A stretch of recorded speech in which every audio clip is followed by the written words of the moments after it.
Hi, I'm Streaky from Streaky.com. Today I'm going to explain why mix engineers use different speakers to mastering engineers.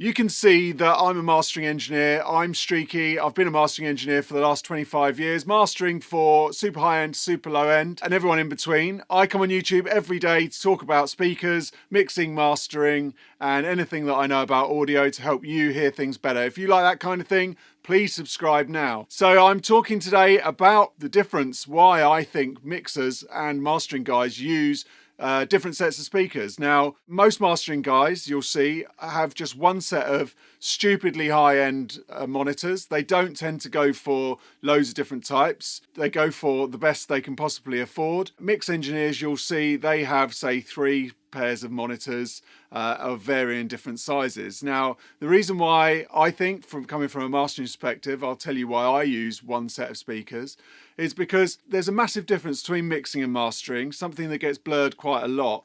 But mixing is very much working out the levels and the sounds between the tracks and getting the balance of the whole mix correct. But you're very much listening to the individual instruments. You're kind of diving quite deep into the sounds of those instruments and how they're playing off each other. It's a lot more in depth from that point of view, where mastering is very much you're just looking at the veneer and listening to it as a listener rather than as somebody who's listening into the finer details of how things are positioned. You're kind of there as somebody, as a consumer, would I say, rather than a professional, just listening to how that sounds and knowing those speakers. So a lot of mastering guys, me particularly, I really like having hi-fi type speakers. I find that they're a lot smoother to listen to if I'm listening all day. I find that they translate well from a mix point of view. If I've used mix speakers in the past and when I've reviewed them on this channel, I find them a little bit harder to work on as a mastering guy because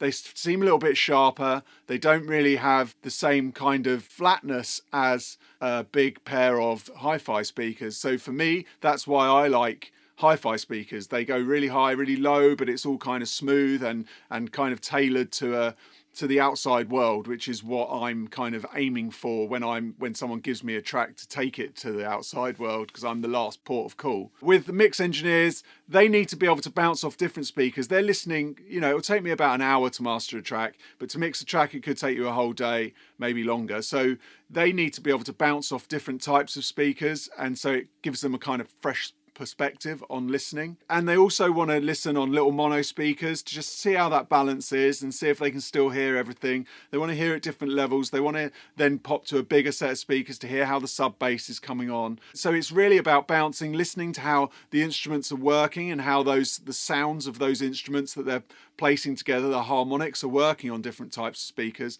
They do really get to know those speakers, the 3 pairs or 2 pairs that they get.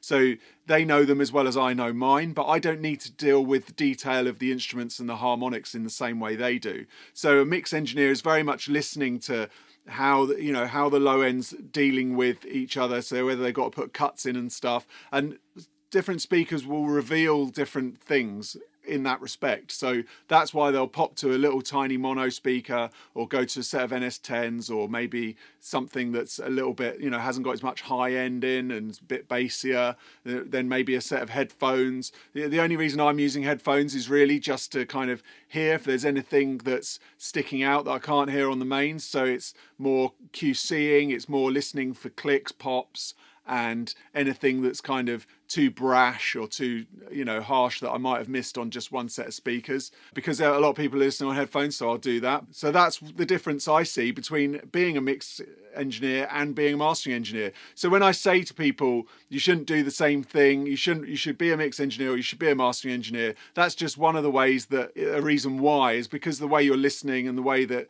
your environment is different, your studio is different, the way you're using the speakers is very different. So if you are doing it, you should always leave a few days and then just listen on your mains and just hear how they go. So you're kind of replicating yourself as a mastering engineer, but really you want to keep the 2 processes separate. So that's my reasons why I use main hi-fi speakers and why I don't use loads of little mix speakers or loads of little different speakers. If you follow my channel and you haven't signed up yet, I have a newsletter. It's called the Audio Anoraks newsletter. Comes out at the start of the month, only once a month, I don't bombard you with a load of spam, but in that there's 25,000 people that are on that list, and they get tips, tricks, discounts, giveaways, and other things that I see around the web that I can't can't tell you on YouTube and point you to.